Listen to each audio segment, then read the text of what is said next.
그 판매자가 또 위로 올라가는 거고, 그러면서 잘하는 판매자가 우대받는 게 돼야 되는데 구매랑 리뷰로 이거를 딱 지어갖고 어디에서 뭐가 줄고 그걸 리스팅 기준 때문에 그렇게 딱 규정하고 있고, 이건 사실상 아니라고 보는 내 개인적인 의견이에요. 지마켓에 보면 이제 검색 결과에 목록들이 나와요. 그 목록들 기준에서 기존에 이제 구매했던 주문 건수들이 이렇게 보이는 게 보여집니다. 예를 들어 이런 거죠. 여기 보시면 덕주시장님 상품 기준에서 구매 건수들이 이렇게 보이잖아요. 이 데이터가 초기화되는 거냐? 요건 초기화되지 않습니다. 네, 초기화되지 않고 누적이죠. 네, 누적으로 계속 쌓여지고요. 있고요. 이 쌓여진 거를 반대로 또 얘기를 하자면 자꾸 왜 내 걸 클릭해? 이 들어가 보면 상품평 있죠. 어지러울 수 있는데. 상품평은 18개월 기준까지만 이렇게 상품평이 쌓여요. 그 이전 거는 다시 없어지고 1할로 해서 네. 줄어드는 거야. 그리고 이제 그런 거 있지. 이제 네이버 같은 경우에는 구매 숫자가 6개월 기준이죠. 그러니까 리뷰가 줄어들지 않고 늘어나는 거죠. 그러면 이런 질문을 해보고 싶은 거야. 우리끼리만 얘기를 해보자고. 구매 숫자를 누적하는 게 맞을까? 리뷰 숫자를 누적하는 게 맞을까? 저는 구매 숫자 구매 숫자가 누적돼서 그러니까 사라지지 않고 보존되는 게 맞고 리뷰 숫자는 줄어도 된다. 그렇죠. 전 리뷰가 더 중요해요. 리뷰가 더 중요해요? 그러면은 이제 1대1이잖아요. 저는 이제 제3자 진행을 한 거니까 어떻게 보면 희경님한테 물어볼게요. 구매가 누적돼서 표현되는 게 맞다라고 생각하세요? 아니면 리뷰가 누적돼서 표현되는 게 맞다라고 생각하세요? 이누님도 한번 얘기해 줄래요? 구매가 맞는 것 같다. 그리고 어디는 이제 리뷰가 맞는 것 같다. 뭐 이렇게 나오겠죠. 이게 둘 다 하면 안 돼요? 둘 다 맞는 구매가 것도 더- 그렇죠. 근데 너무 절대적이 되니까.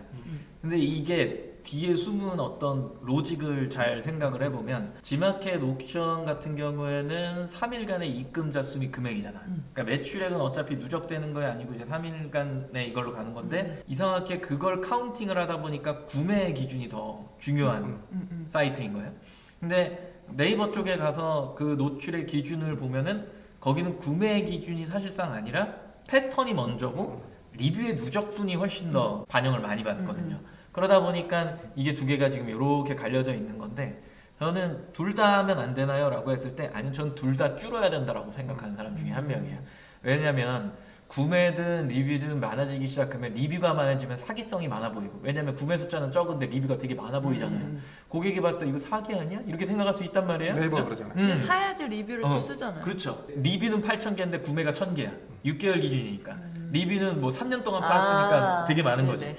그러면은 딱 봤을 때 이게 뭔가 사기친 것 같잖아. 그런 느낌이 요즘 세상에서, 요즘 트렌드에서 그런 게 있는 것 같고. 그다음에 이제 지마켓 옵션 같은 건 구매 숫자를 누적하고 리뷰가 줄어드는데 사실 말이 안 돼. 그럼 리뷰를 아무도 안 쓰는 거야? 이렇게 오해를 받을 수 있는 거죠. 고객이. 그럼 나도 안 써도 되겠네? 이렇게 될 수도 있는 거고. 그리고 구매 숫자가 너무 많으면 그 판매자가 너무 강력해 보여. 그럼 신규 판매자가 들어올 때 야 쟤는 후기가 10만 개요. 그럼 난 쟤를 어떻게 이겨? 이렇게 돼버린다. 난 0개니까. 그래서 난 둘 다 줄어드는 게 맞다. 그거를 기간을 6개월도 너무 길다. 한 3개월 아니면 한 달? 그래야 난 정말 신규분들이- 냉정하게 얘기하면 진짜 한 달이 맞는 것 같아.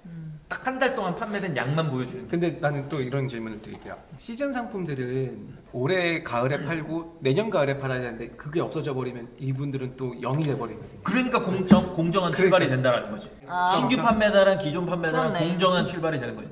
대신에 만약에 그거를 우대를 주려고 하면 그 사람이 얼마나 배송의 서비스를 잘했고 응대 서비스를 잘해서 물론 배송은 택배사의 역할이긴 하지만 그런 서비스적인 측면, 뭐 상품의 리뷰도 다는 거니까 그 리뷰 판매자의 평점이 총 상품의 평점이 누적돼서 그 판매자를 평가해 버리는 거지. 그래서 동일선상에서 시작을 했지만 예를 들어 뭐 옛날 거지만 파워딜러, 우수딜러, 일반 딜러를 조금 변형을 한다라고 한다면 이 사람은 여러 가지 상품을 판매하지만 굉장히 고객들이 이 여러 가지 상품을 구매해주고 모하면서도 평가가 좋은 판매자. 그러니까 같이 리스팅을 해도 조금 더 이제 뭐 앞에 오게끔 만들어준다든가 약간 이런 내용들이 사실상 좀 있었으면 좋겠다라고 하는 거예요. 아니면은 정말 뭐 내가 기업의 입장에서 지마켓 옵션이다라고 한다면 우리가 이용하는 막 서비스들이 있잖아. 뭐 스마일 배송, 뭐 캐시, 비주온 뭐 여러 가지가 있는데 그러면 그런 것들을 잘 이용하는 판매자를 또 우선으로 해주면 사람들이 당연히 그 서비스를 이용하려고 할 거고 내가 기업 입장이라고 한다면 그치. 그러고 나서 그 서비스가 진짜 좋았다라고 하면 사람들이 평가를 좋게 내려줄 거고 그러면 그 판매자가 또 위로 올라가는 거고 그러면서 잘하는 판매자가 우대받는 게 돼야 되는데 구매랑 리뷰로 이거를 딱 지어갖고 어디에서 뭐가 줄고 그걸 리스팅 기준 때문에 그렇게 딱 규정하고 있고 이건 사실상 아니라고 보는 내 개인적인 의견이에요. 네. 근데 이거 이게 어디 나와 있는 게 아니고. 좋은 오케이, 아이디어인 오케이. 것 같아. 한 달 난 기준. 그렇다는 거예요. 그러니까 새로운 걸 판매하려고 할 때 우리 강력한 사람 있으면 조금 아, 부담스럽잖아요. 거기 들어가 비빌라 그러면 그치. 뭔가 부담스럽고 난 10개라도 해야 되나? 뭐 갈아입찰 해야 되나? 이런 생각부터 들잖아. 난 그런 판매의 분위기를 조장하는 것도 난 문제라고 본다라는 거야. 사실 요즘 구매 리뷰로 막 그렇게 하는 것들 되게 많잖아요. 많지, 뒤로. 많지, 맞아요. 엄청 많지. 뭐랄까 어뷰징이라고 해야 되나 이거를?